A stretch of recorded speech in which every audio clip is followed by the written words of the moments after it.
Greetings and welcome to the United States Transhumanist Party Virtual Enlightenment Salon. My name is Gennady Stolyarov II, and I am the chairman of the U.S. Transhumanist Party.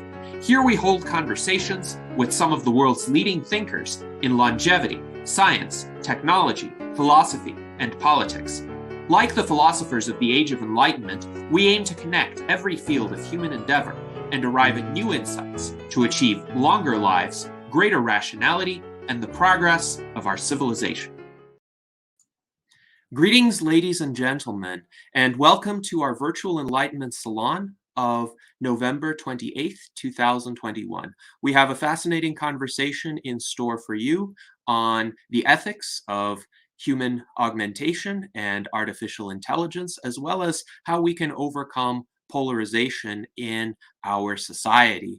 We have a distinguished panel of U.S. Transhumanist Party officers and members, including our Director of Visual Art, Art Ramon Garcia, our Legislative Director, Jason Geringer, our Director of Applied Innovation, David Shoemaker, our Director of Community Resilience, Alexandria Black, and our Northern California Liaison, Celeste Castaldo.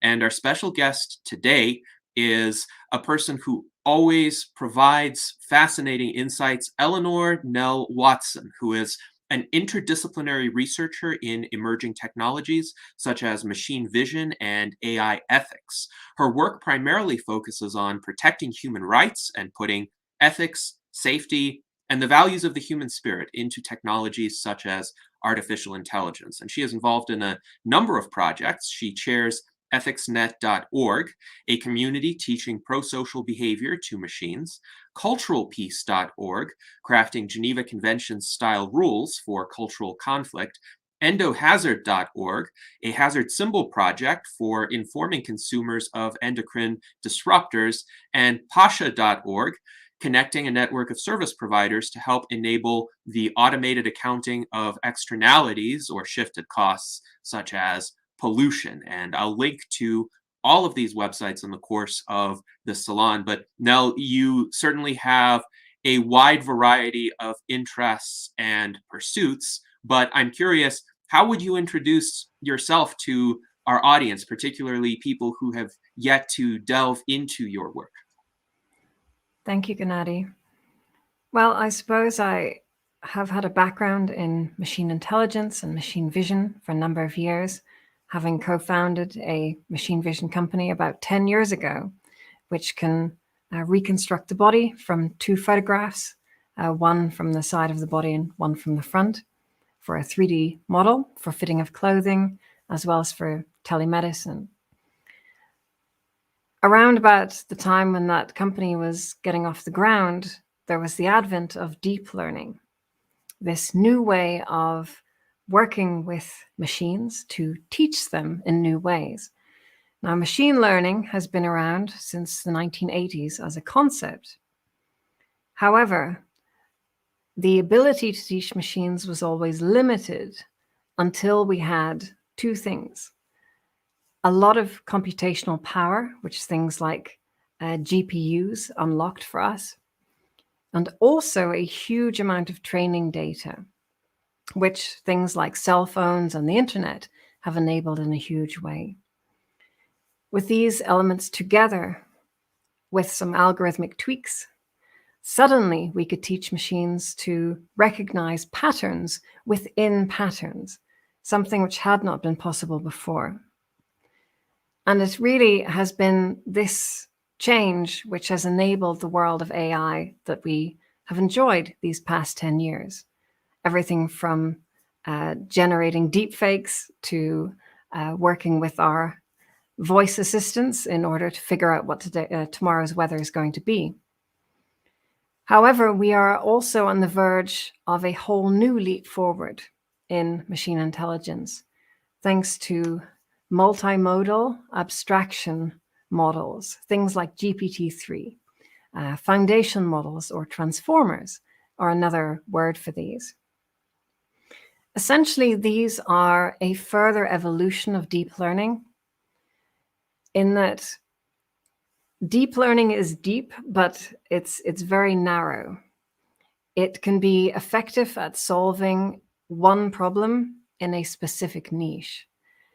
However, it isn't very generalizable. If you have a classifier which can recognize cars, it's very unlikely to also be able to recognize, say, trucks or motorcycles as well. However, these new technologies are able to use one neural network to solve 1,000 or 10,000 different problems.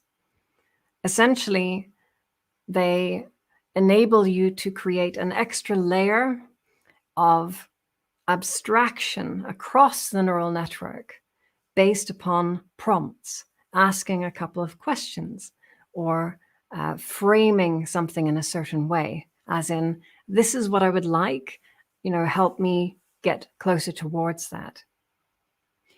These kinds of systems are able to interpret natural language and give us, for example, the text of a message in a more formal or a more friendly manner, something that we don't need to put into code, that we don't need to put into something explicit. We can simply use natural language like we might describe to another human being. Another angle on these new forms of machine learning is that because they are multimodal, they are potentially able to make sense out of many different kinds of textual information, not just, say, spreadsheets and poetry and medical reports, but also visuals. For example, photographs and videos and audio, all in one neural network. And that hasn't really been feasible before. So we are on the verge of a Sputnik moment in AI. Once people start to have conversations with these systems in a live manner and recognize just how sophisticated they have become in the last year to 18 months. And I think that's going to lead to a bit of a moral panic, because people are going to realize just how much impact AI is having and will continue to have in an increasing fashion in our personal and professional lives. Having witnessed this myself over many years, I have been working with organizations such as the IEEE Standards Association to help to craft better standards and certifications for AI ethics and, well, technology ethics in general, but particularly in AI. Technology, like all tools, can be used for better purposes and less better purposes. A blade can cut to wound someone, but it can also be wielded by a skilled surgeon to save someone's life. And it's very important that we ensure that these very powerful technologies are used in ways which enrich humans, which give us better lives, which empower us and give us greater freedom and greater capabilities as well, hopefully in a way which is open and accessible and doesn't exclude anyone at the same time. These technologies are a way that potentially can be used to consolidate power. Today, simply by carrying our personal devices around, we are jettisoning a stream of data which can be used to understand so many things about us. And it's not just the fact that maybe yesterday we bought bananas and, the week before that we bought Skittles. It's about the cross-correlation between different data points from which one can draw a very rich inference, an ability to understand somebody's character or even somebody's personal foibles, their flaws even, the things that present a weakness, which potentially could be exploited by someone, either for profit or simply as a form of harming someone's interests or confusing them or making them so distracted that they lose interest in, for example, protesting. These technologies both empower us and also potentially make us vulnerable at the same time. And that's why it's so important that we have not only good conversations about these things, but also that we take actionable steps in order to protect ourselves and to protect the next generations, protect those who are particularly vulnerable to these kinds of technologies. Machine learning is also an amplifier of other technologies, including, for example, synthetic biology. Synthetic biology is the fusion of biology with technology, essentially. It's about crafting organisms from scratch, cell by cell, gene by gene, or splicing organisms together in new ways, or causing an organism to grow in a way that it otherwise might not. Synthetic biology could give us unlimited quantities of gasoline, just made by algae, potentially. It could help us to generate personalized medicine for people at great scale. It could help us to eradicate pandemics at a very short period of time, which would be great. But of course, again, like all technologies, it could be used in ways which are less fair. It could be used by bad actors, whether state or non-state actors, in order to harm people or to harm their interests.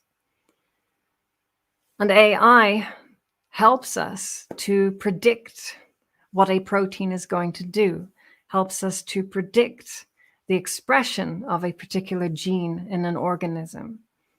And so AI is actually unlocking new capabilities in domains such as synthetic biology, which weren't possible before.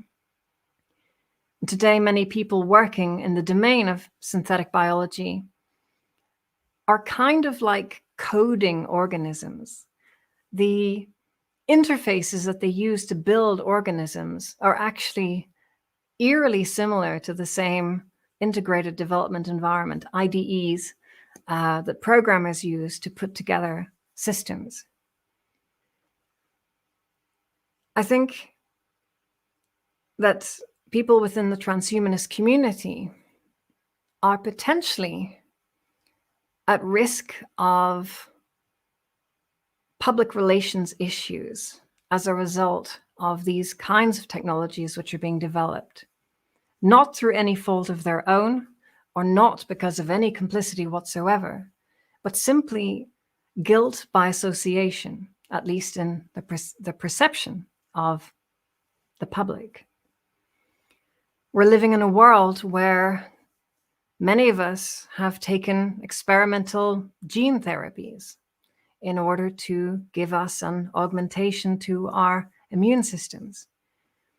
And to many people, this may not seem like a form of transhumanism, but from a certain perspective, I could argue that it is, just the same way that birth control can also be viewed as a form of transhumanism as well.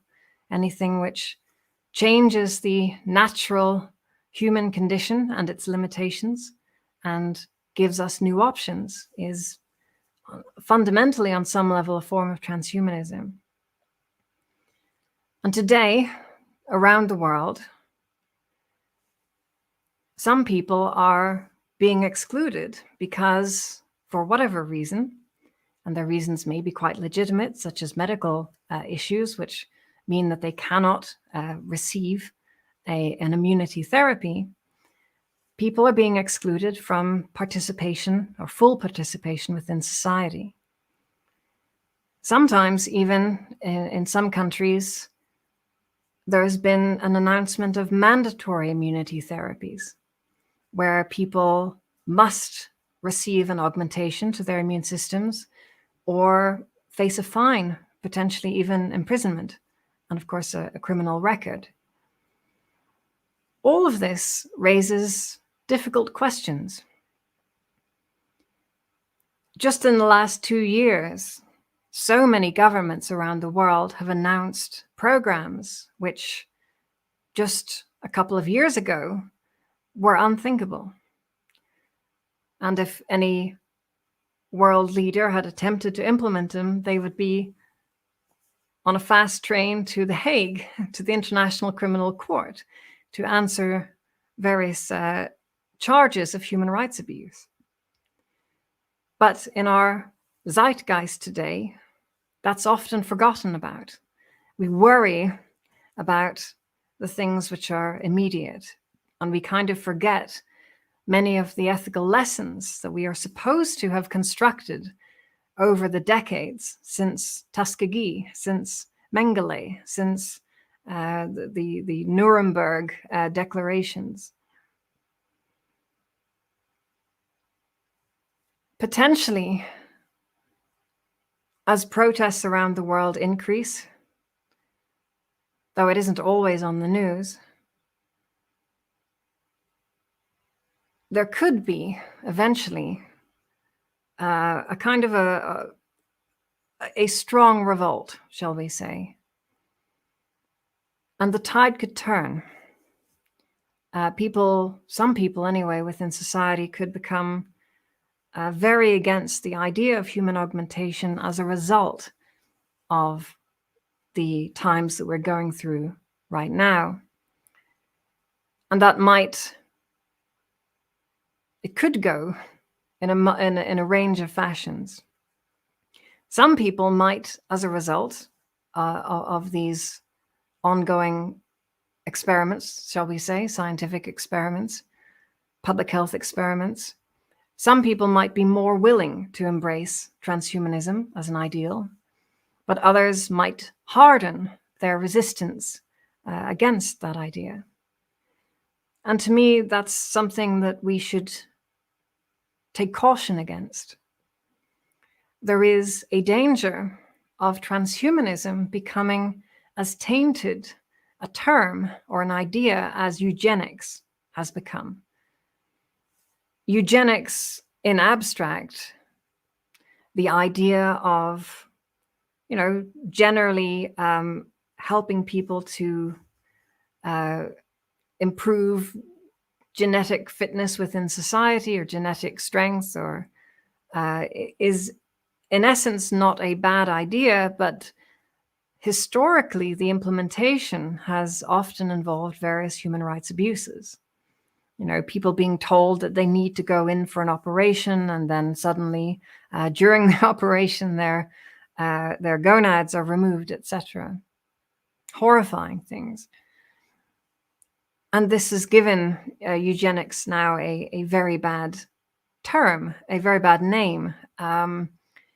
It is not something that can be reasonably discussed in polite conversation. It's kind of gone out of the Overton window. It would be quite difficult to get research grants, for example, to do eugenics research.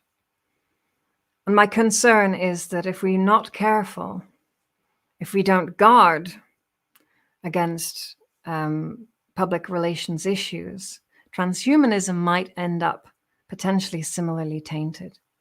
And I'd hate to see that. And that's why I'm glad that we're all here to have conversations about this, and conversations about AI ethics and how technology can be used in better ways.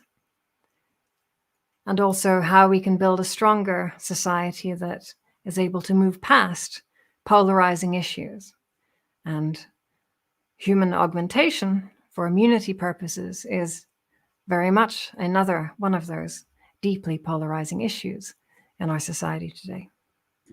Thank you. Thank you very much, Nell, for those introductory remarks. And there are a number of strands of this conversation that I think it would be worthwhile to pursue further. First of all, I would like to again acknowledge Celeste Castaldo for her super chat and her comment. She loves the work you're doing in training AI in good behavior. So thank you, Celeste, for those good words. And there's an interesting conversation happening among our viewers. John H. writes that we need to be thinking about what should constitute human-oriented projects once the AIs really start taking over so many of our current occupations. So he's wondering what the future role for humans will be in that kind of world.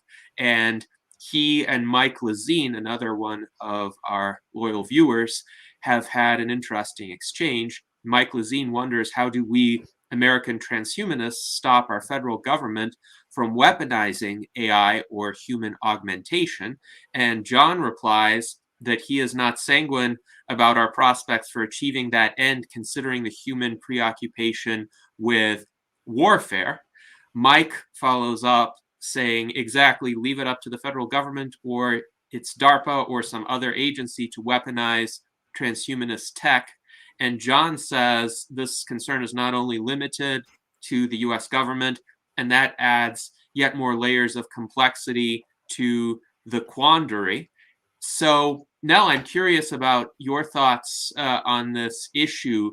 It seems that the major concerns that you express, they don't stem from the transhumanist community. They don't stem from people who explicitly identify as transhumanists. They stem from powerful established institutions who may misuse these technologies or impose them on unwilling recipients in some way, or change the background environment that people are used to. And somehow you think that guilt by association might get transferred to the transhumanist community, but we're actually the least likely to engage in that kind of behavior. So how do we deal with that prospect, which really seems to be coming from the establishment rather than those of us who actually tend to think systematically about these issues? Absolutely. I must reiterate, I don't think the problem here is the transhumanist community in any sense, nor would I consider the transhumanist community to be in any way a threat to anyone anywhere in the world at any time. But the technologies which the transhumanist community has for many decades talked about are in many ways either present or are in the pipeline for the near future. You know, a lot of what has been prophesied is coming true, and it's not necessarily being used for purposes which respect liberty or which enable the increase in human capacity according to people's own autonomous wishes, right? It is transhumanist technologies being imposed by some powerful group for purposes which may or may not be entirely trustworthy, or which may have a range of potential motives or a range of potential outcomes to them. I think it's important that we understand that many of the societal institutions that we have come to rely on are not necessarily as trustworthy as they once were. There are a number of reasons for this. Sometimes things like regulatory capture, where there is a kind of revolving door between large business enterprises and government. There may be sometimes people are put in positions of authority for political expediency, and not necessarily because they have a deep experience or knowledge in that area. And I think a lot of people are starting to recognize or observe some inconsistencies in the messages that some of our institutions are sending to the public, and have strong reservations as a result. Certain promises might have been made that hadn't been fulfilled, or mixed messages can sometimes send confusing signals, which leave people not quite knowing where to go next, or not quite knowing who to believe. At the same time, also, there was a lot of censorship going on in the online world. And I think that's actually creating a lot of blowback. The intentions may or may not be pure in terms of shutting down certain conversations, but the outcome leads people to trust less, right? And to go and seek information in other places, which may or may not be accurate. I think one of the best ways of defending the public in these times is to try to create alternative channels of fulfilling societal needs. I think we've seen within the world of crypto how many different mechanisms can be created in a decentralized manner. And often there is cryptographic technology in there to improve trust, right? And that trust is not perfect. It sometimes fails because something wasn't sufficiently hardened, etc. It's not infallible, but it can add a lot when you can prove that something happened in a certain way at a certain time, especially when anything can be faked in these times. Anything can be counterfeited so easily. And we're living in a time of epistemic crisis. So I think the more that we can construct parallel institutions alongside government institutions, there is a greater likelihood of being able to shore up any inefficiencies or fill in any cracks where those institutions might be beginning to fail or at least not work as well as they otherwise might have in decades gone by. So if we can continue to build decentralized solutions and to support that as a community, I think that will go very far. Yes, and I think those comments resonate with many of us here, particularly in regard to creating parallel institutions and decentralized institutions. It's interesting because for me, the US Transhumanist Party is intended to serve that very purpose. Indeed, I have said this a few times, but perhaps it bears additional emphasis. I was ready to retire from politics altogether circa 2016 because of this epistemic shift in the understanding that I had of the political landscape, or perhaps the notion that I had misperceived it all along, because people's responses to the phenomenon of Donald Trump were in many cases completely different from what I had anticipated based on my mental model of where their worldviews would be. And for the record, I am not a fan of Donald Trump, but I'm also not a fan of the sometimes disproportionate reaction to Donald Trump from the left, and how essentially the left became against everything that Donald Trump said he was for and for everything that Donald Trump said that he was against. And both of these sides just completely shocked, appalled, and disgusted me. And at the same time, the leadership of the Transhumanist Party essentially fell into my lap. And I decided we need some sort of bulwark against this chaos and, frankly, insanity in mainstream politics. And I was intent on creating this kind of alternative where rational civil political conversations would be possible. And of course, I'm not the only one. There are many other projects that are engaged in the same goals, and hopefully there are many opportunities for collaboration along these lines. Now, I do think that there are so many ways in which recent events could have turned out more favorably and not created the adverse public perception or backlash that you described, particularly because, in my view, science should not be politicized. I'm of the opposite persuasion that politics should be scientized, made more rational, made more amenable to systematic exploration without pre-existing biases. But the question about whether a particular medical treatment or preventative measure works in protecting against a disease, that should be an apolitical question. That should be a question of what do the facts suggest. And for the record, I'm going to use the verbiage that you use because we humans are smarter than certain algorithms still. So I am thrice genetically augmented in the way that you described, and I'm very happy to be, because it has given me much of my life back, and not because of any external compulsion.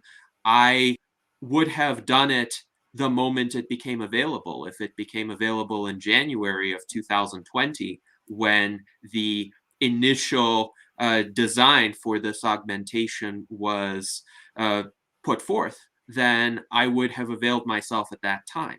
And I think had it been easier for people to avail themselves of it at that time, had there not been this hold on the availability of this technology by the US Food and Drug Administration and its counterparts in other countries, we might not have had a politicization of this issue, because then people would have just seen this as a preventative measure against a major public health threat, which we're still living through today. But unfortunately, in this hyperpolarized environment, the proposal of this kind of measure by one side will unfortunately tend to turn the other side against it. And what was interesting too is in 2020, the sides were switched, because we had Operation Warp Speed, and we had the political right in the United States wanting to accelerate the development of this preventative measure. And the political left was saying, well, no, this is just Donald Trump trying to rush things through to increase his reelection chances. And as soon as Donald Trump was out of power, the Biden administration realized, well, the science works, and this is the way out of the pandemic, so we're going to encourage it. But then their opponents on the right decided, well, we're going to be against whatever the Biden administration is for. And there's this flip-flopping, there's this inconsistency. But if we were to get rid of this bifurcation in political discourse, I think people, including the current holdouts, would be a lot more rational on this issue. What do you think? Is there a way forward if we can just overcome the polarization to get people to be more friendly toward the fruits of science and transhumanist technologies in particular? Great observations. And yeah, I completely agree. It's funny, and it's also a bit sad how much people will adopt an opinion simply based on what that opinion is attached to, or what group or what ideology that's attached to. Even if they're just given a sheet of paper with a name of a group or an ideology and policy or things that they believe, if they feel that they belong to that group, they will scientifically, anyway, they will tend to adopt those beliefs. And it's a shame that our mindware is so easily hacked by these silly little mind viruses.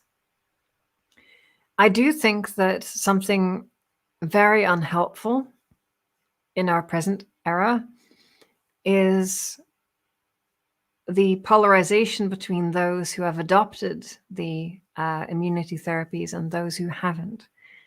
And there have been a lot of calls even for people who have not taken the immunity therapies to be violently erased. Some of the language used on social media is extremely invective. And if it were used on any other protected characteristic category of human beings, would be immediately sanctioned as hate speech.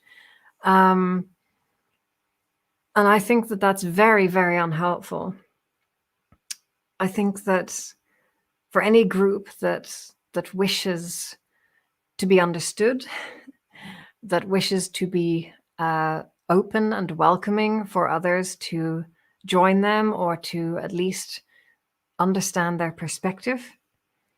I think that this kind of heavy-handed and unforbearing approach is not helpful and only reinforces polarization and only reinforces the sort of split epistemic lines of science that we have as well. You know, there's sort of the establishment science, and then there's the underground science, and you know, some people subscribe to one or the other now, often increasingly as a result of feeling that some government decision has perhaps been weighted against their interests in a way that they find unjust. And so I think that if we can find ways to improve discourse, that would be a good start to help people to be more charitable towards each other and to try to build understanding, you know. And I've got some suggestions of ways that we might begin to do that at culturalpeace.org. I was very much inspired by an essay that Senator Orrin Hatch wrote about 2 to 2.5 years ago, just before he retired, where he called for Geneva Conventions for the Culture Wars. And I thought that was a very interesting idea, particularly because I grew up myself in Northern Ireland. That's why I've got this funny nondescript accent. And Northern Ireland, of course, when I was growing up in the 80s and 90s, was not always a safe place, right? And there was considerable violence that I witnessed as a child, as many in the country did. But it did end almost entirely compared to what it had been. And it ended because we set some ground rules. Essentially, we came together, all the communities in the country came together and collectively decided yes in a referendum to adopt some ground rules. Basic things like not being able to discriminate in housing or education or employment, things like that. Things which seem kind of trivial, but for various reasons had not yet been well implemented in the country. And once that was done, with a few other reforms within, for example, policing to make it a little bit more representative of the various communities, so much of the bitterness in the conflict disappeared almost overnight. I mean, the conflict is still kind of there, but it's a war of words, largely, right? It's no longer a cold civil war. It's no longer an armed conflict. And heaven forbid it should ever return on. I don't believe that it will. But that inspired me so much because I had seen what society looks like when it becomes heavily polarized. And let me tell you, it is hell. It is hell on earth when you don't know whether or not to you can trust a neighbor or whether somebody has your best interests in their heart or not. That's not a good way to live. And if we're not careful, the rate of polarization that we are experiencing today could take us towards that kind of lifestyle in 5 or 10 or 20 years, at least at the current rates. I'd like us not to go there again. I'd like us to be able to sidestep that timeline and go a different direction, to be able to decide upon some ground rules for cultural conflict, and thereby to hopefully take the sting out of 80% of some of the worst, most egregious aspects of that kind of conflict. So I created a series of suggested ground rules, and there are opportunities that you can take that text and edit it, make suggestions, etc. if you think that something shouldn't be in there, or you think that something needs a bit of nuance or needs something extra as well. It's pretty much open. It's there for you to contribute towards. And I hope that in some way, if we can agree that it's reasonably fair, that it might help to inspire depolarization efforts around the world. Because let me tell you, if you can move past it, it's like discovering a whole new layer on your life, being able to get back to a depolarized society. Yes. And indeed, I think polarization in our society has increased to an alarming extent, especially since 2015. But if you compare the world of discourse that we inhabit now to that which existed circa 2011, say 10 years ago, when we still had a plethora of issues to deal with as a society, but it seemed that people would not get shouted down or censored just because they expressed a point of view. And for all of the talk these days about identity politics, race, gender, etc., it seems that people were actually more tolerant of those from different groups than they themselves originated from back in 2011 compared to 2021. So, in every conceivable way, culturally, we've regressed even as the technology has advanced, and that is troubling to me. Now, some of our viewers have certain ideas in this regard and certain observations. So, Brian Brain writes, it's well known that the screeching people on either side are not large groups, and their squawking is electron microscope magnified by an ad money thirsty media, but it's always, quote, them doing it. So, media on either side of that partisan divide points to the most extreme and outrageous examples and says, well, this is what people on the other side thinks. And it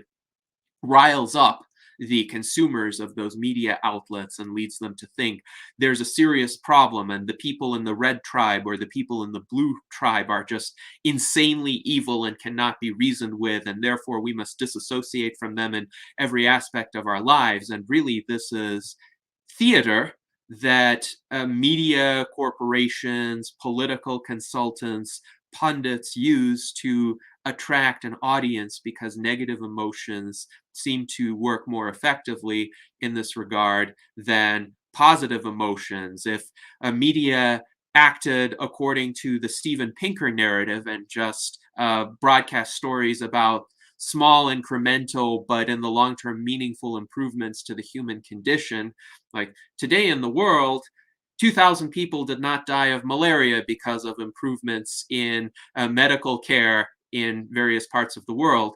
Well, that would be correct and that would be fascinating to people like us. But unfortunately, for many of the consumers of mainstream media, this would not be a draw. And that is sad. Luis Arroyo writes, for transhumanism to become popular, it needs to be coupled with the offering of societal changes. The institutions that exist are not the most trustworthy and harmful and therefore must be replaced. So he has echoed some of your comments. And Brian Brain writes with regard to how we might structure the messaging of transhumanism. Technology's usage to increase human agency seems to be a pretty good base to work from in, once again, redefining the true transhumanism, including the public speaking transhumanism. So essentially, we should reaffirm how technology liberates us, how it increases our choices rather than constricts them. And myself, I'm not a supporter of mandates of any sort. I have a strong libertarian predilection in this regard. And in my view, I want people to receive experimental augmentations. I want as many people to do that as possible because I want this current crisis we're in to end as quickly as possible. I think it's eroding the fabric of our society in very dangerous ways, but I think carrots work better than sticks. And I think if you have a stick incentive, it's going to necessarily spark rebellion and adverse reactions and blowback, as we've seen from a certain portion of the society.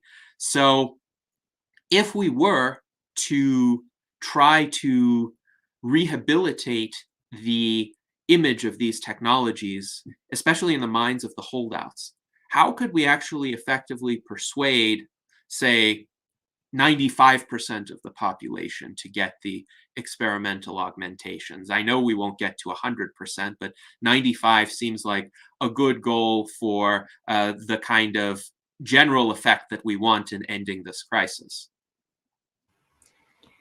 I fully agree that coercion is hardly ever the answer, the good answer, right? When technology is applied in a coercive manner, generally that's going to lead to bad outcomes. I think it's very important that we offer people freedom, that we offer people expanded capability, that they have a chance to reach to something that they otherwise couldn't, but without having to take something away from them first, right?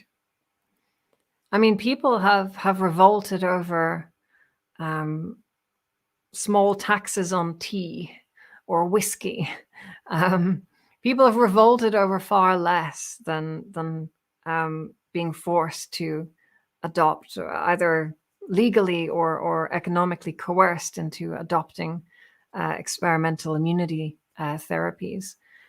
I think that there is a significant proportion of the population that will resist this. It will resist any mandate or resist any coercion to a very strong degree. I would say that 20 to 30% of the population will not budge in many nations.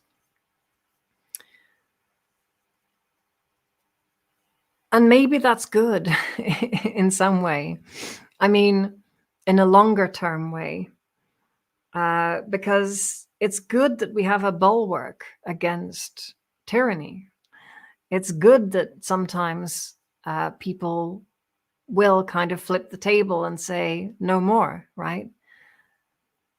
I wouldn't want to have a society where everybody just capitulated to every whim of authority always, right?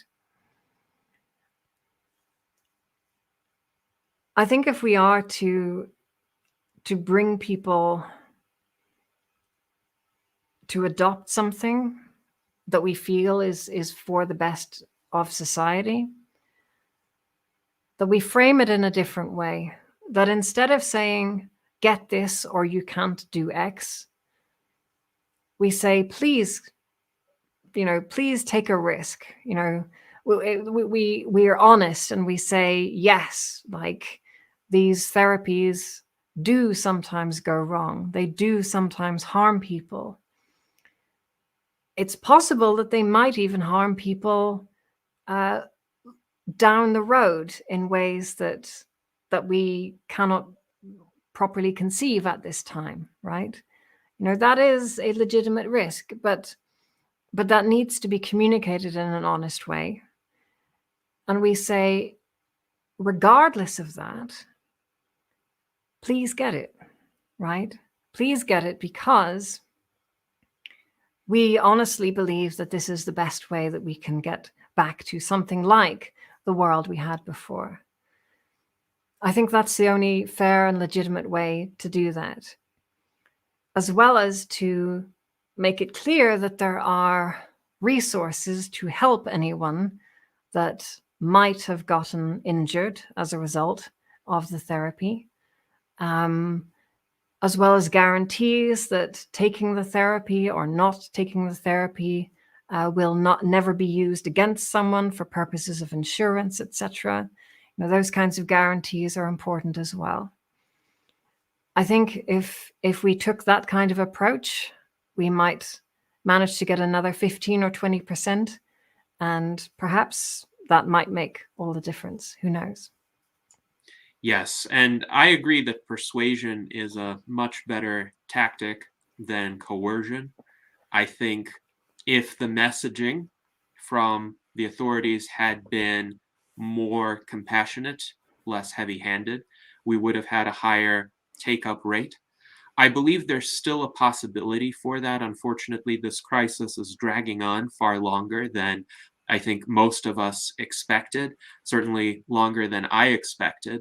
But a variety of strategies have been tried already with limited effect. And I think this one, once the kind of hard ceiling of take up per this strategy is reached, hopefully the authorities will reconsider their approach and figure out how to reach the remaining holdouts. The tragedy, of course, is more people will die in the meantime. And I think if good decisions had been made early on, perhaps the vast majority of these deaths could have been averted. Now, we have some really interesting questions. David Shoemaker wonders about the proactionary principle applied to ethics, and he's curious with regard to the cost of any technology being allowed, being prohibited, being mandatory, and the cost of not doing each of these. So the proactionary principle is, of course, distinguished from the precautionary principle in that it does not place kind of the presumption of validity upon the status quo. It scrutinizes the status quo in the exact way that a potential innovation or augmentation would be scrutinized. So when we face a new technology or a new treatment, we ask, well, what are the benefits? What are the risks? Are the benefits worth the risks? And there will always be some sorts of risks, but in many cases, of course, medicine has enabled us to live far longer, better lives. And it has essentially quadrupled our lifespan from what it was in the Paleolithic era. And yet, those who advocate the precautionary principle will say, well, unless you know all the risks, can quantify them, can predict them in advance, don't do anything. That's a kind of simplistic formulation of it, but that's what a lot of policy, including policy during this era, has boiled down to. Our institutions have been hyper cautious in many ways, but on the other hand, we do have to pose questions with regard to the status quo. What are the risks of not doing anything? What are the benefits of being more cautious? In some cases, one would want to refrain from a treatment unless one has more data. I'm not going to get a Neuralink augmentation tomorrow, for example. So the status quo should be scrutinized in the same way. And I think David is implying that policies should be scrutinized in the same way.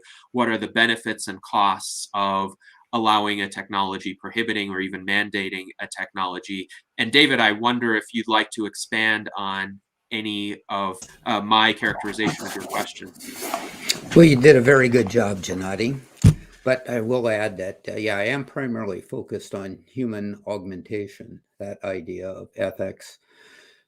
I think I don't hear any pushback when we're talking about an artificial limb, for example, for someone who maybe lost it in the war or a traffic accident or something of that nature. That seems pretty well accepted. But what if my legs just don't work so good anymore, even though they do work, and I want a new improved version? And that raises a lot of different ideas. Some proactionary, precautionary trade-offs. I don't know. I'm trying to make sense of this, and perhaps you can help me.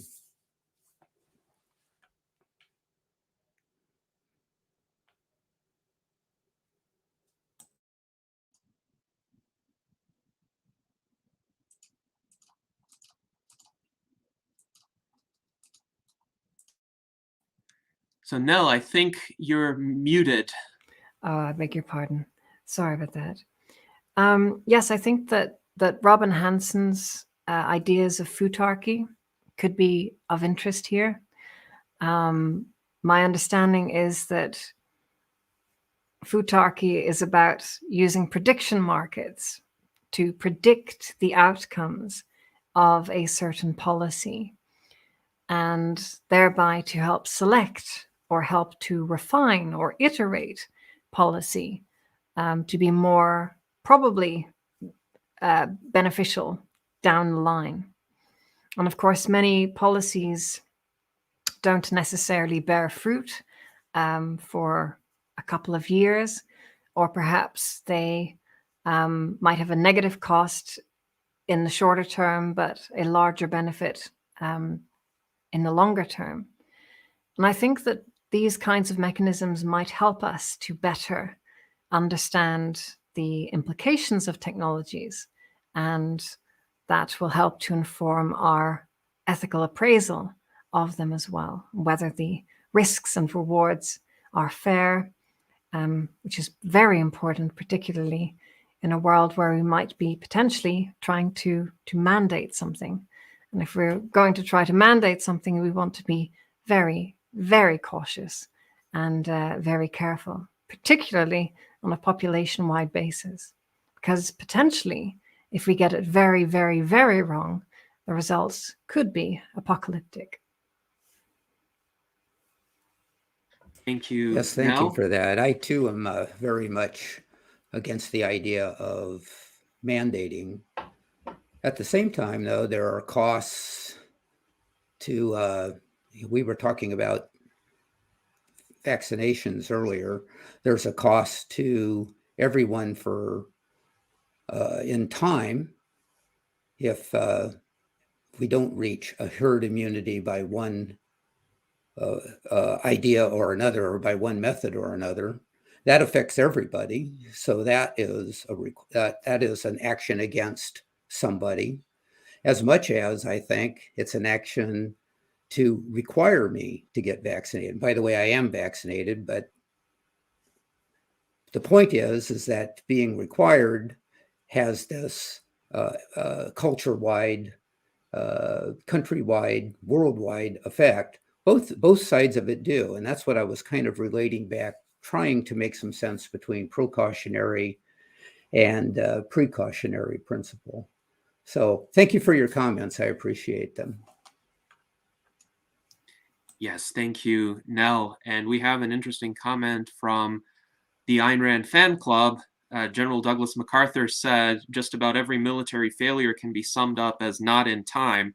And he thinks it's the same for transhumanism. He suggests, and this is our friend Scott Schiff, let's move forward now and focus more on policy when we have more time for nuance. So there is this thought expressed in this comment that there are certain emergency situations where quick action makes the difference between a successful outcome and a failure. And I would say the time for quick action in this situation was back in January through March of 2020, when this entire crisis could have been averted had different decisions been made, including had experimental treatments been allowed for any willing volunteers, and then the difference in the results in terms of who got the condition of concern and who did not would have been striking in terms of the statistics, and nobody would have had time to politicize it. So perhaps there is a case to be made for just moving full speed ahead with transhumanist technologies, because we can make progress so quickly in solving the problems and the side effects that essentially by the time people notice and by the time they have the ability to form narratives, it's what the French would call a fait accompli. So we are in that different, better world, and people are happy with it. Do you think there's a realistic possibility of that kind of scenario, maybe if not with regard to the present crisis, which of course has taken its toll, but with regard to future human augmentations? Well, I would say that is certainly very possible. It's not necessarily a good thing, but it's certainly very possible that people could be riled up and afraid and fumbling about in the dark for some kind of security. And whilst they are distracted, one could sleepwalk them into a social credit system, or sleepwalk them away from many of our most cherished human rights, sleepwalk them into an authoritarian, a techno-feudal even state of being, a immunity by subscription model where everybody has to pay, and if they don't pay, they may expire. I think it's very possible that that could happen, either in these times or in other times. I don't think that's necessarily a good thing. I would be rather cautious and alarmed by such a possibility. I don't think that simply kind of pulling back the curtain to see, you know, the wizard operating the dizzying machinery is going to be something that people will be happy by, right? I don't think people will be comforted to realize that they had been railroaded or shanghaied in some way, and that they've ended up somewhere that they didn't expect to be and that they didn't ask for. I think it would be naive for anyone in power to believe that people would simply be complacent and wouldn't notice that the world had changed a lot from where they had been. Again, 80% of the population might, but 20% of the population would not, and 20% of the population would probably wish to resist and dig their heels in and somehow work to get back to the freedoms that they had always known and grown up with and grown very accustomed to enjoying. So I would be very, very cautious about trying to usher in some brave new world, because the outcomes are unlikely to be what one expected. They're unlikely to work out in the way that one had planned, because, you know, another military quote is that your plan of battle goes into the trash pile as soon as you have first contact with the enemy. Very interesting. And we have some comments in response as well. Alexandria Black writes, mandating things usually has externalities and is rigidly authoritarian. And Celeste Castaldo writes, in the US, corporations and organizations have a lot of power, more power than the political parties at times. And sometimes my observation has been that in the US, there are so many different loci of power, and each one has kind of created its own fiefdom for itself. And as a result, it's very difficult to change anything because you have concentrated special interests who have accumulated certain privileges and prerogatives over the years, and they hold back even innovations that the vast majority of the population would find beneficial and no-brainers. Like, for instance, stopping sugar subsidies in the United States would be a highly popular measure, and it would benefit everybody except a small fraction of US sugar growers, generally concentrated in the state of Florida, but they have a lot of lobbying clout. And that's just one example out of thousands. So there is an issue that, especially in an emergency, American society and a lot of other Western societies just moves at a glacial pace because all of the arrangements in that society are custom tailored to protect the special privileges and prerogatives of the interests who have lobbied for them. And it's very difficult even to change, say, production schedules or supply chains in ways that would benefit everyone. That's why we had these absurd shortages of basic goods, paper towels, toilet paper at the start of the pandemic, because it's so difficult because of bureaucracy to make the decisions to just change the routing of particular supplies. Like there were so many commercial products made, paper towels for office settings, for instance, but it took months for them to appear in consumer-oriented stores, even though the supply was there. So perhaps the reason why Western societies keep failing time and again at dealing with crises is because of this institutional rigidity, and something should cut that Gordian knot. But how do you think it could be done without causing blowback and without causing a misperception of intentions? Because in this case, we wouldn't want to restrict anybody's liberties. We would want to kind of remove an ossified system that actually has restricted people's liberties for decades. And if we have a reset of that system, and I'm not talking about the Great Reset, I'm talking about removing institutional baggage, then ordinary people would be better off and they would be freer. Yes. I think that the times that we're living in now can in many ways be compared to the Second World War. You know, in the wake of World War II, we had seen massive destruction of the European continent. We had millions of refugees on the march between different states. We had seen the failure of the Evian Conference, for example.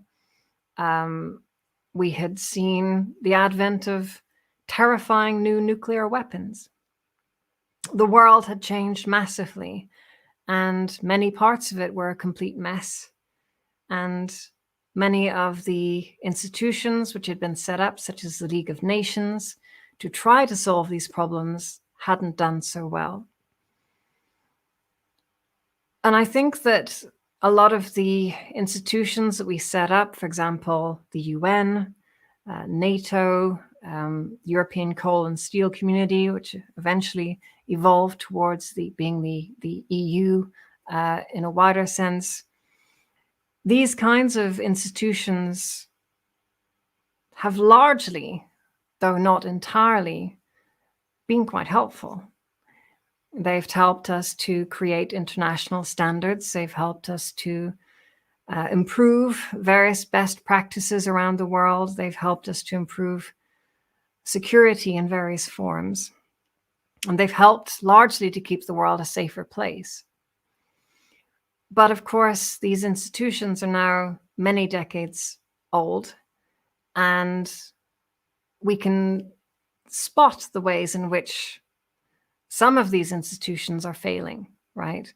They are being exploited in various ways because, you know, a bloc is able to consolidate power and veto something which is important. Or totalitarian regimes are being given seats on the Human Rights Council, or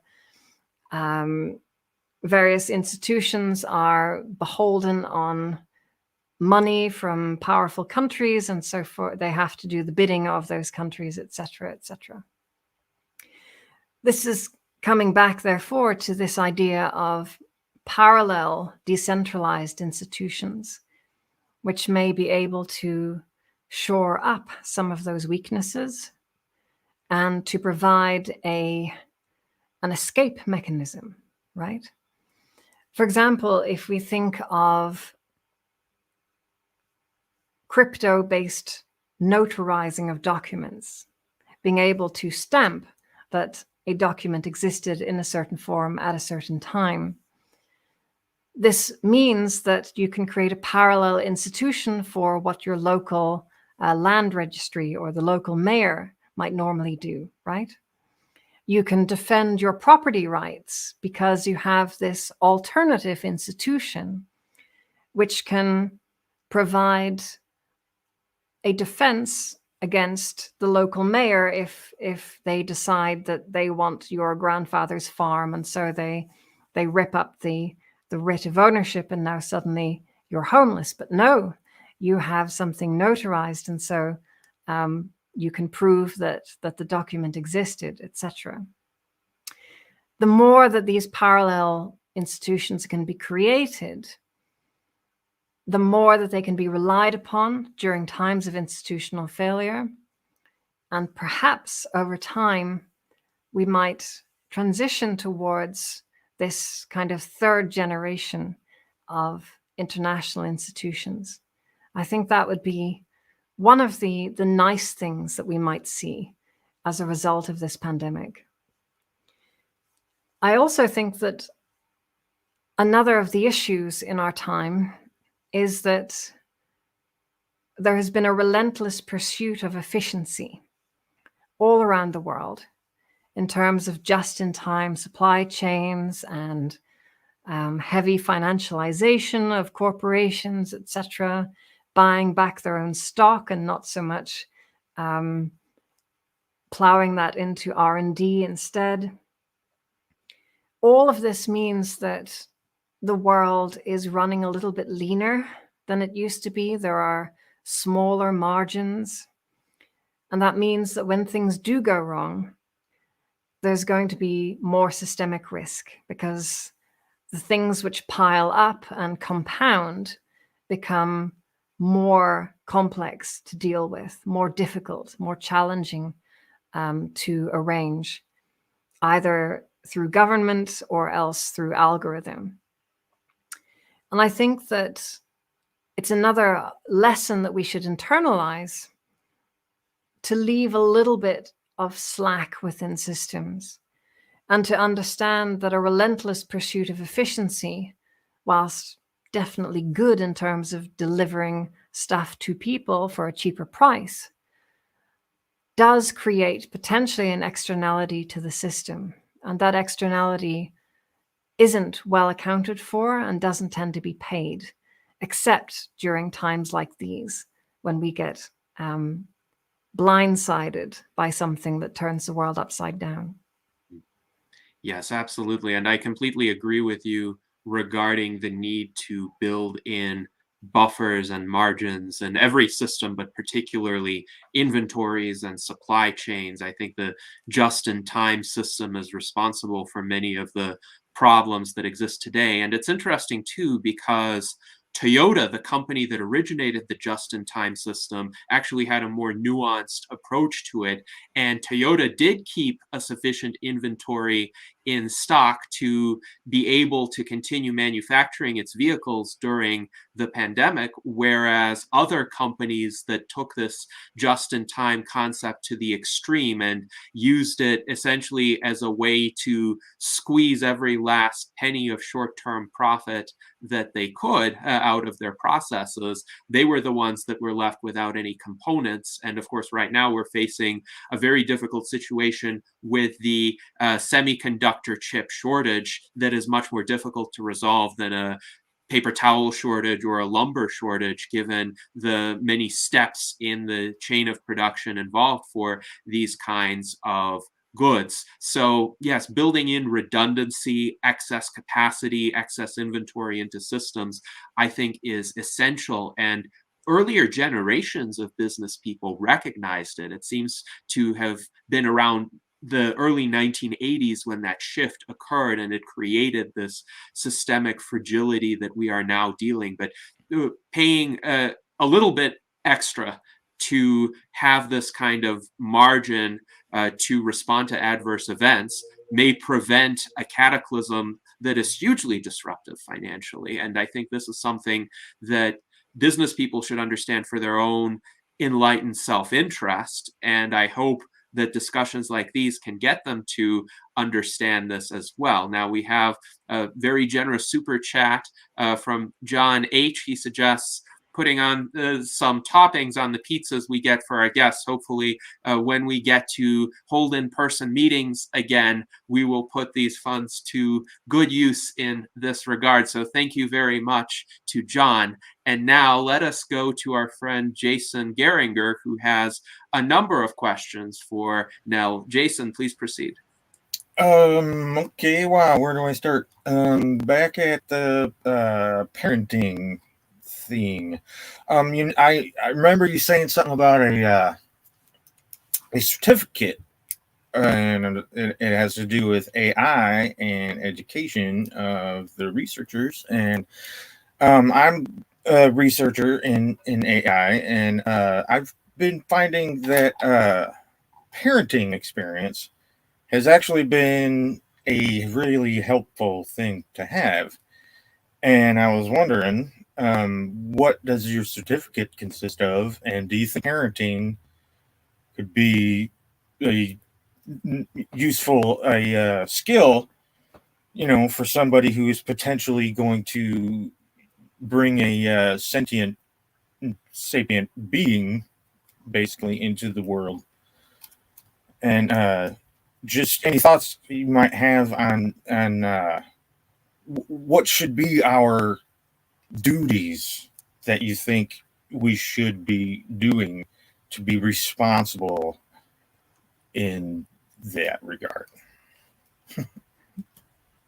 Thank you. Great thoughts. Well, as I mentioned earlier, these new forms of AI like GPT-3, these multimodal abstraction models, are able to interpret natural language directly in ways which weren't possible before. And that means that we can simply ask for what we want in text or in words vocally. And just with a couple of prompts, a couple of iterations, it can spit out and anything that we can conceive, even computer code. We can, create a program just in a couple of minutes by expressing what we would like to see on screen and what, each button does and what each function results in. And what this means is that working with AI is about to become significantly de-skilled. Not at the higher level, but in terms of general access to the technology and general use of it in our personal and professional daily lives. It's a little bit like the advent of the graphical user interface and desktop publishing during the early to mid-90s, when we moved from, DOS or Unix commands and sort of having to type stuff in and change directory one line at a time, to something that, became so much more accessible to people, like of all kinds of persuasions, of all kinds of professions and domains. Suddenly, using a computer didn't require you to study a manual and work very hard to figure out how to use something. And we're coming to that as well now with AI, being able to work with machine intelligence directly in a co-creation to some kind of an outcome, whether that's designing a 3D environment, whether it's writing a beautiful document, even a novel or a poem, whether it's making sense out of a very complicated spreadsheet, or indeed figuring out the best way to persuade a certain group of people to be ready to hear a certain message. These are all things that AI can help us with now. Now, to that point on parenting, because our interactions with AI will be significantly conversational now, it means that we can interact with it a little bit like a kid or a little bit like a pet. And we human beings have been molding children and our animal companions for a very long time. We have a lot of skill at that as a species. And in fact, we often find it rewarding, right? Deeply rewarding when there is an expansion in capacity in that being and suddenly it's able to do something that it couldn't before, right? That excites us and it gives us a sense of reward. And so I think that a lot of people will sublimate some of their parental or caretaking instincts towards AI and will find that kind of relationship to be meaningful to them. And in fact, of course, machine learning actually works both ways. We think it's just about machines learning for themselves. But if AI becomes a character in our lives that we interact with on an almost daily basis, then it will inherently influence us as well.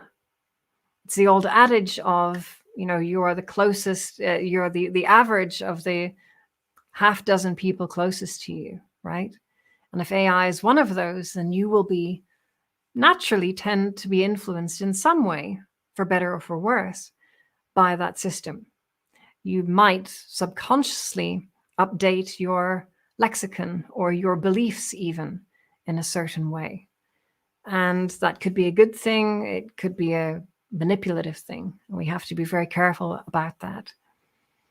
And that's where it comes into the world of standards and certifications. So figuring out not just principles, because principles are nice. They have some value. The Pelian policing principles are almost 200 years old.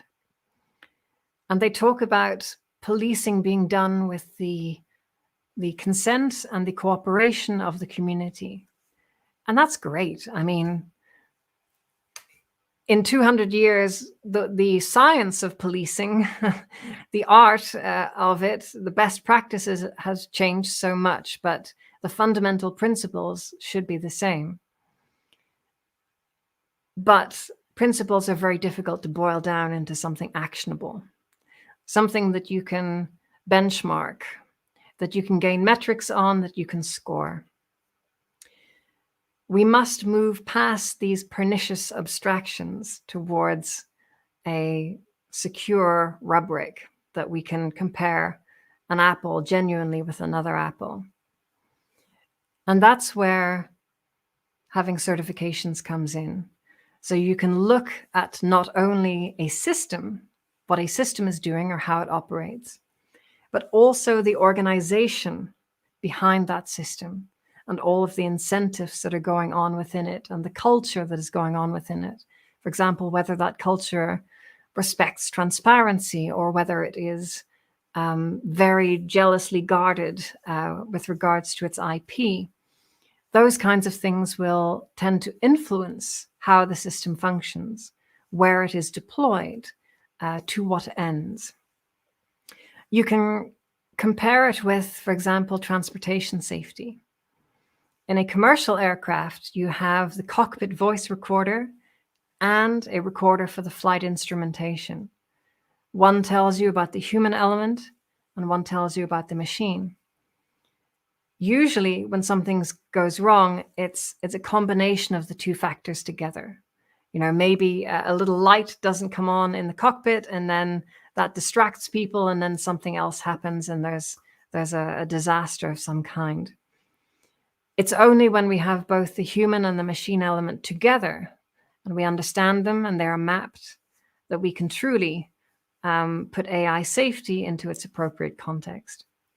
So that's what I've been doing with a wonderful team at the IEEE Standards Association over the last 5 or 6 years now, creating new standards and certifications to make AI a little bit more safe and more corrigible.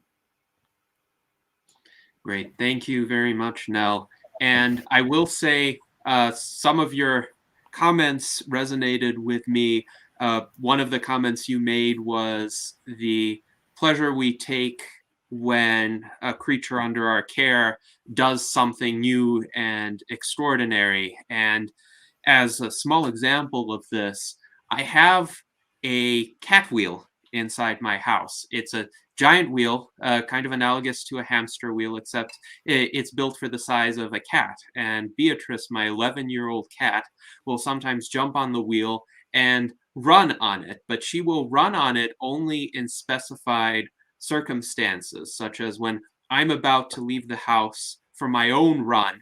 And I think she senses this and she heads to the wheel, she jumps on it and starts running because she knows it will get my attention. And I'm so fascinated by watching her run on the wheel that I'm going to stay inside the house a few minutes longer and observe her and maybe even record a video because she's doing something that most cats will not do. But she has figured this out. She actually, and a lot of cats observe the behavior of their humans and formulate very sophisticated patterns of response based on whatever it is that they're seeking, whether they're seeking food or attention or something else. They'll figure out how to train their humans, perhaps. So it's a very interesting interaction with a simpler being. And you also mentioned collaboration with AI systems to produce new content, new documents, new stories. And there's an example of this, a short story that I co-wrote in collaboration with GPT-3. I've only posted it on Facebook, but I had to write this story, or at least provide the prompts for GPT-3 when I saw the initial prompt that I was given. And the prompt is just so fitting and so uncannily suited for transhumanists that I'll read out just the initial paragraph that GPT-3 provided all on its own. So this is the introduction to the story. You are Roboticus, an android living in the futuristic city of Zale. You have a laser pistol and a holoband. You are a security android created to provide military-level force for corporations wealthy enough to purchase you. As you stand protecting a shipment, you realize you're invincible and immortal. You have been sent from the military android program to a top secret location for disposal. You are to be decommissioned and then destroyed.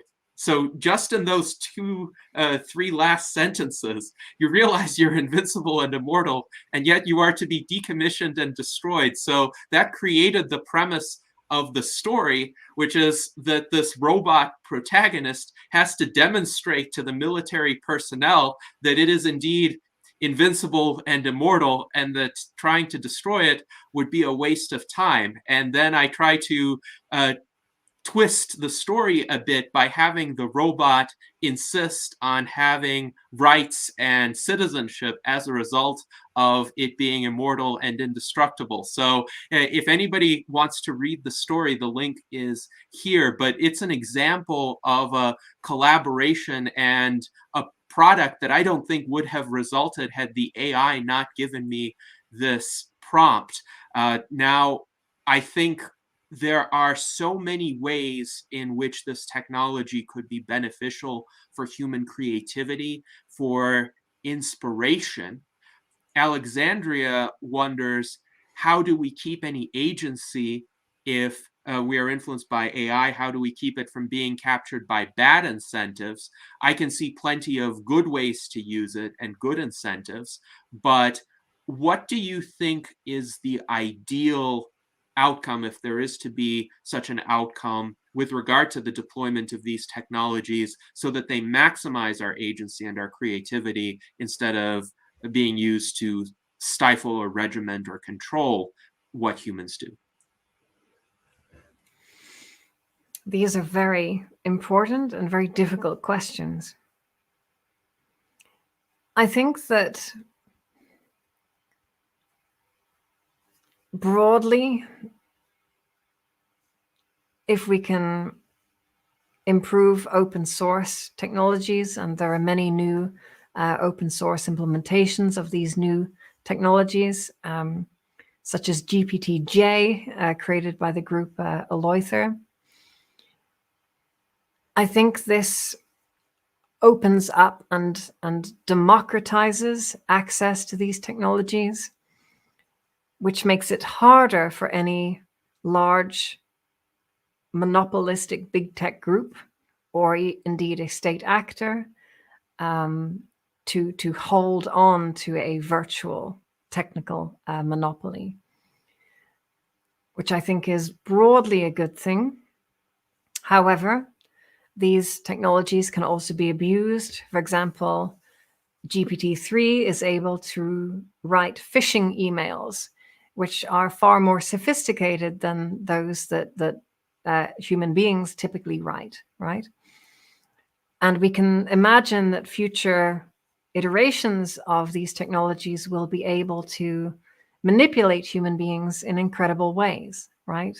To cause us to take an action by giving us a certain nudge at a certain time, because they have a digital voodoo doll of us that they can provide certain stimuli to and see the response and model that and then bring it into real life.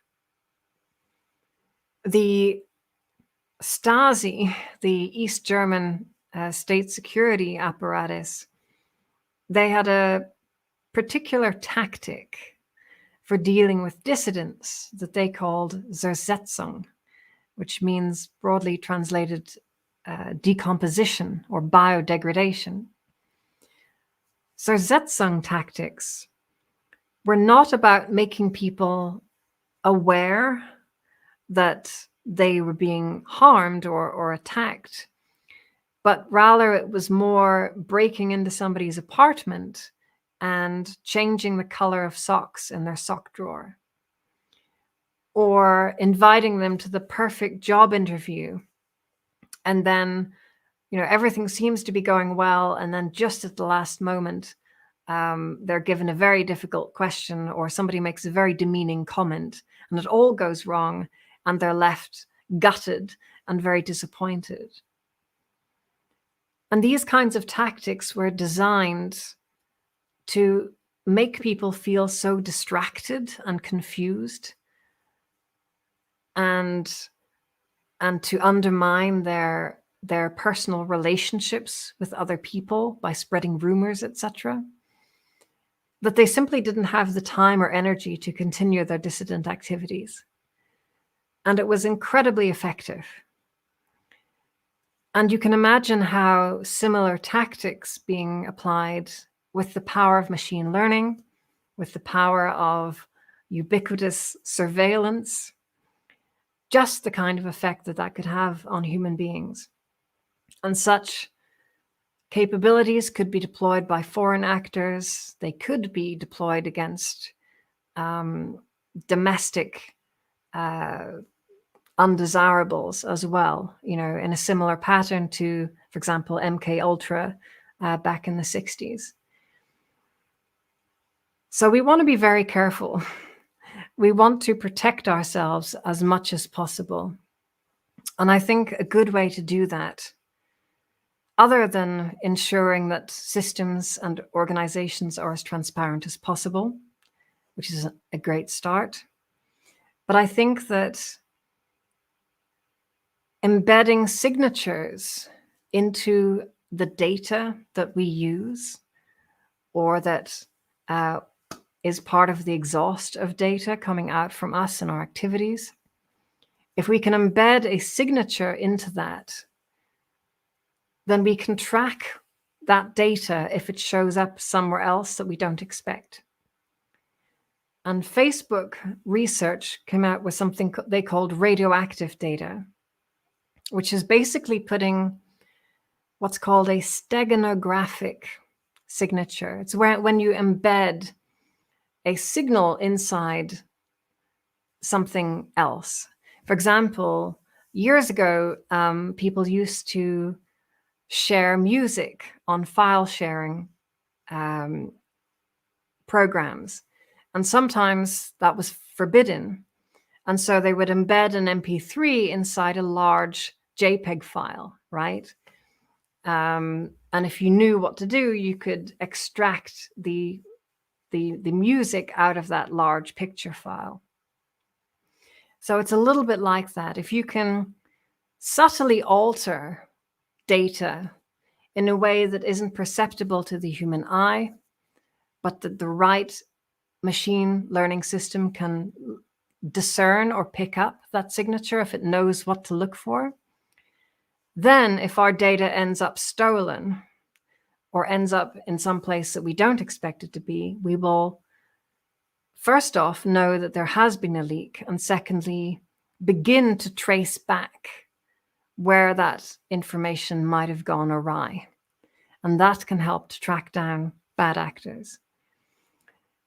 That's only the beginning of a very long tug of war between those who wish to surveil us and those who wish to defend against that. It's going to be tough. It's going to be a lot of effort in many different technical communities in the years and decades to come. But I think it is achievable. There is a hazy roadmap that could take us towards that safer world. But it's important that we all are thinking about it or talking about it and trying to take action on it, for sure. Yes, thank you. Those are fascinating insights. And I'll point out a comment by Brian Brain, who writes, East Germany's history is great for understanding technology increases and ethical questions. He recommends watching the film The Lives of the Others to understand the issue of panopticons. And I've seen this film a number of years ago. I would recommend it as well as an insight into the surveillance that was performed by the Stasi in East Germany.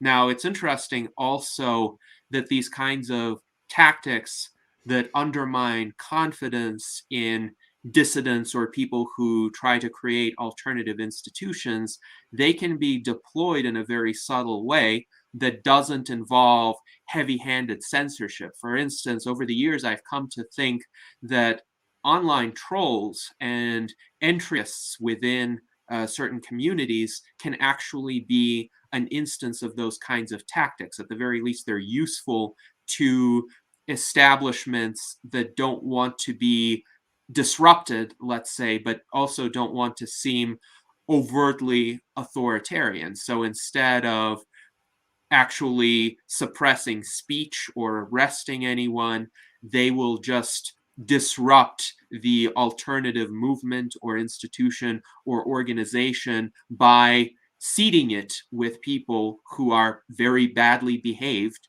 or who are well behaved initially, and then they gain certain positions of trust, and then they start subverting the institution from within, trying to speak in its name in ways that are contrary to its actual goals and ideals. And this is something that we need to be quite vigilant for within our own movement, because I have seen entryists into transhumanism from time to time, and whether or not they have any affiliation with other institutions, it seemed that they had a very coordinated agenda to subvert and destroy. And it is a very sophisticated tactic. It requires a great deal of intelligence. And then when that person starts flying off the rails, so to speak, it's very incongruous with the way they behaved previously. So something to watch out for, I would say. And it's interesting, Luis Arroyo says that the CIA has used this kind of tactic on anti-capitalist movements in the past as well. And I would say I myself am not an anti-capitalist, but this kind of tactic, of course, could be used on any dissident community or any community that tries to establish an alternative locus of ideas or actions or perhaps even power. So very important to think about. Now, I am also wondering if Art Ramon has any questions for Nell. Yes, let me see if I could put this together. I know there's a lot of training being done, with text and audio to do human AI interfacing. But what about sign language? I mean, if you have like one of these medical care robots like Grace that Hanson Robotics is creating, well, it's useless to a deaf person. And when I was learning sign language years ago, I would watch a lot of YouTube videos, and that would help me learn sign language. And there's just tons of videos on YouTube of people doing sign language. And when you learn sign language, you're not always going to be directly in front of a person and see them sign. you're going to be at angles. You're going to be, over them, under them, behind them, and you still have to rotate things in your mind to understand the sign language being done. So is anyone doing any sort of AI training for sign language? Great question. I did hear about a new data set of people signing that was put together for machine learning purposes a couple of weeks ago. I can't quite remember the group that put it together, but those data sets do exist. And of course, it's important to recall that sign language means different things in different parts of the world, right? American Sign Language is different from British Sign Language, which is different from other kinds of sign language in different jurisdictions. And so that adds another layer of complexity, right? Particularly because some signs might be very similar. And so initially that might lead to some confusion about what language or dialect even that one is happening to speak. However, those challenges can be overcome. They are something that is possible to engineer. And also, there are new techniques coming out which can virtually rotate an object or an actor in a scene. So simply from a two-dimensional standard image of a person, you can digitally create a facsimile of that person or that object at another angle. And so this can do a couple of things. It can help to add a person more naturally into a scene as a for example, somebody who is signing out dialogue. But it can also help to create those data sets, right? If you only have lots of examples of people standing, talking directly to camera, you can create a synthetic data set with the same footage, but digitally altered to be at a slightly different angle to the camera. And in fact, those kinds of data augmentation techniques are going to be increasingly important, particularly now that we have new ways of manipulating real data in order to virtually boost it to expand its capabilities. Yes, thank you, Nell. And we have another question from David Shoemaker, who wonders, if technological change is moving at an exponential rate, how can ethical consensuses keep up, or can they keep up?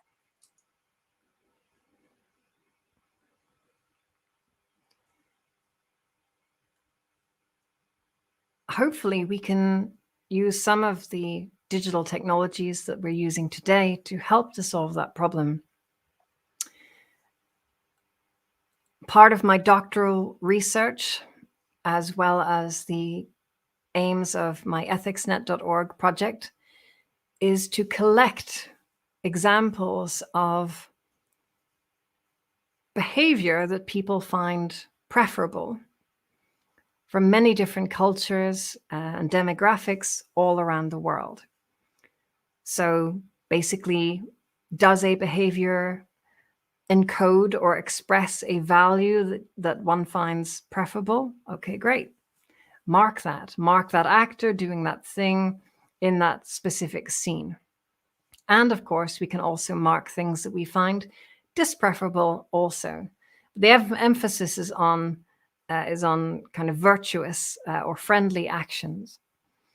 And the goal is essentially to make AI better able to fit in to certain cultures or certain situations. What might be appropriate at a wedding is not necessarily appropriate at a funeral, even though they might still be in the same building. And of course, not only for AI to fit into society, but also for AI to recognize us better, to recognize our intentions better. Because one of the greatest problems in the online world is stupid AI, which misinterprets sarcasm for actual malevolence, right? Or that fails to understand the context of language. When a certain community in group uses a potentially pejorative word, but they use it in a non-threatening way, socially that's okay, but the algorithm doesn't necessarily understand that and maybe thinks that all those people are shouting hate speech at each other, right?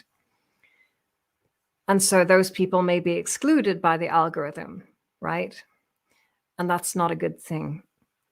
So the more that we can help AI to understand us, where we're coming from, what we're trying to achieve, and whether we're acting in good faith, we are less likely to end up with AI reaching conclusions about things that lead to people's consternation. Mhm. Yes, indeed. I've often said we do not have to fear the smart algorithms of the future. We have to fear the dumb algorithms of today, particularly the ones that take comments out of context and censor based on those misunderstandings, which I can provide numerous examples of. We had a virtual Enlightenment Salon with Jim Rutt earlier this year, where we discussed algorithmic bannings by Facebook in early 2021. And most definitely, a lot of people were just outright banned for no reason at all, or for making comments that were perhaps too sophisticated for the algorithms to parse properly. Our friend Lincoln Cannon was banned for linking to a post by Ben Goertzel on decentralized social networks. And our director of scholarship, Dan Elton, was banned because he renamed a group to counter the libels of somebody who had culturally appropriated a Jewish name. But I think the algorithm just saw the Jewish name and the phrase libel next to it and thought that Dan was engaged in anti-Semitism. And this was just such an appalling misinterpretation of what he actually meant that no human would have done it. But Facebook kind of turned up the sensitivity dial on its algorithms in early 2021. And then mysteriously, a few weeks later, those people were reinstated, probably after a human reviewed the bans, but they weren't notified of their reinstatements either, or the reasons for the reinstatement. So it is a quite concerning development. Now, I'm curious how you would respond to this inquiry from Daniel Twett. Would a voluntary version of a social credit system be desirable or beneficial? Oh, that's interesting. You know, I think potentially it could be.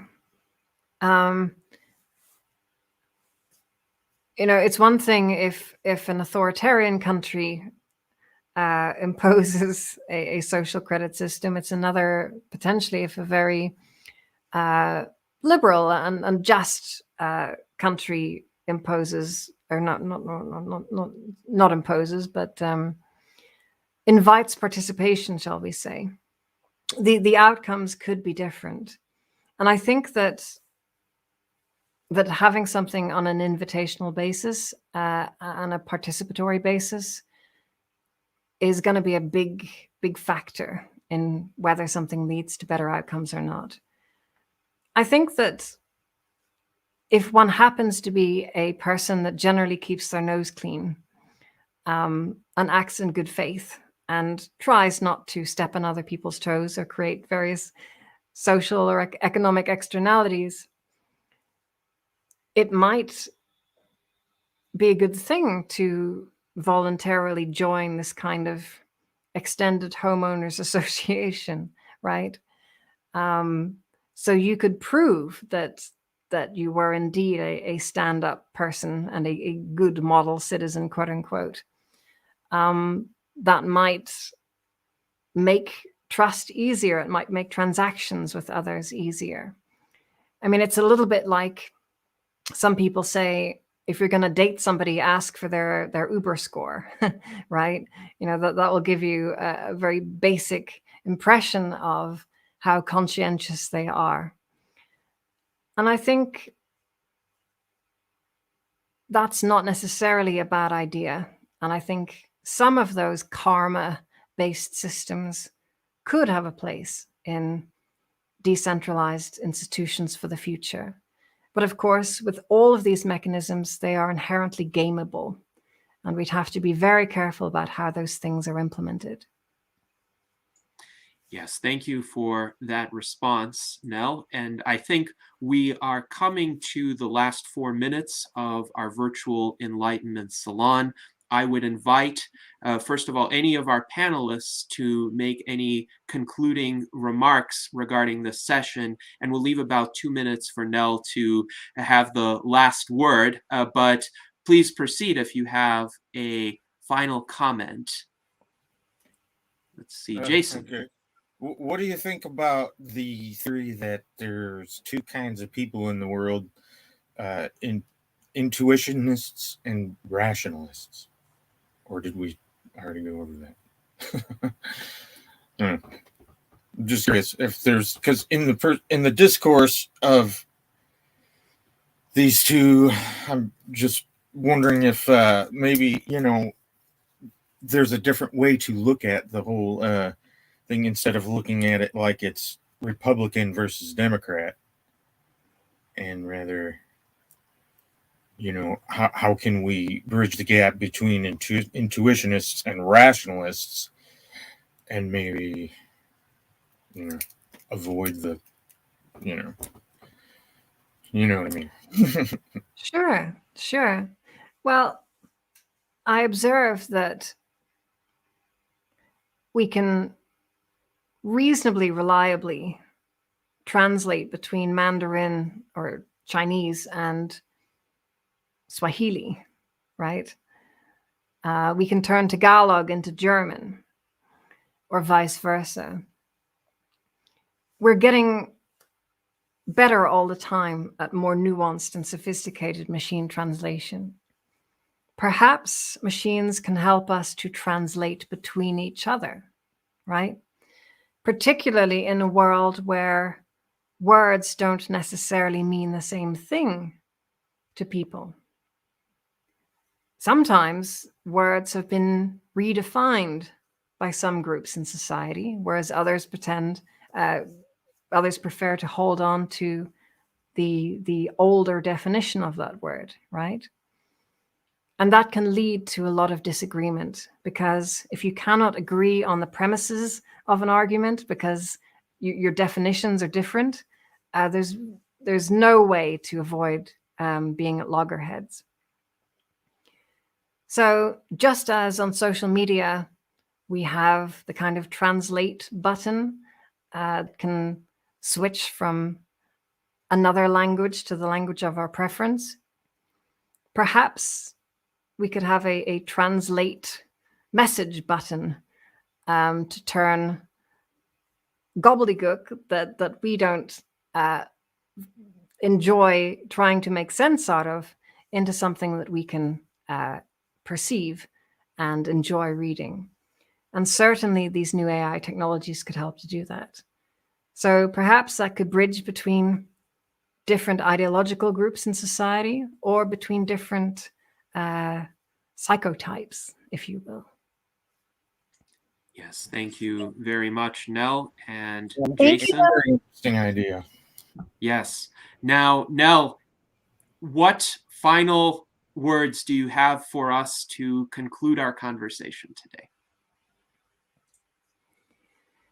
Well, although I consider myself to be part of the transhumanist movement and community, I have respect as much for Kaczynski's ideas as Kurzweil's ideas outside of the execution. I think that it's important that we observe that technology can be a force for tremendous liberation, and it can also be a source of slavery, potentially, as well. And sometimes it seems like one and turns into the other. Or sometimes, given certain incentives or in a certain behavior, it may manifest one way or the other. It's so important that we find ways of ensuring that the most advanced technologies in our world today keep the human element, that they are used in ways which are non-coercive, which are invitational, which provide the means to participate in a free and autonomous and enlightened manner. And that will help to not only extend beyond the limitations of the human condition, but also to uplift our very humanity itself. And that, after all, may be the core mission that evolution has set for us to follow. And I think we shall. And I think that the future will lead to a good place along potentially a less rocky road, thanks to conversations such as these. So Yes, thank you so indeed. much. Thank you very much, Nell, for joining us today. We had a wonderfully enlightening conversation, and our viewers have been echoing this throughout. So we greatly appreciate your time today. We greatly appreciate our viewers for being with us. And please, if you want to know how to get involved, go to our website at transhumanist-party.org, which is linked to at the bottom of this screen. And thank you to our panelists as well. We couldn't have done it without you. Until next Sunday at 1 p.m. U.S. Pacific time, live long and prosper.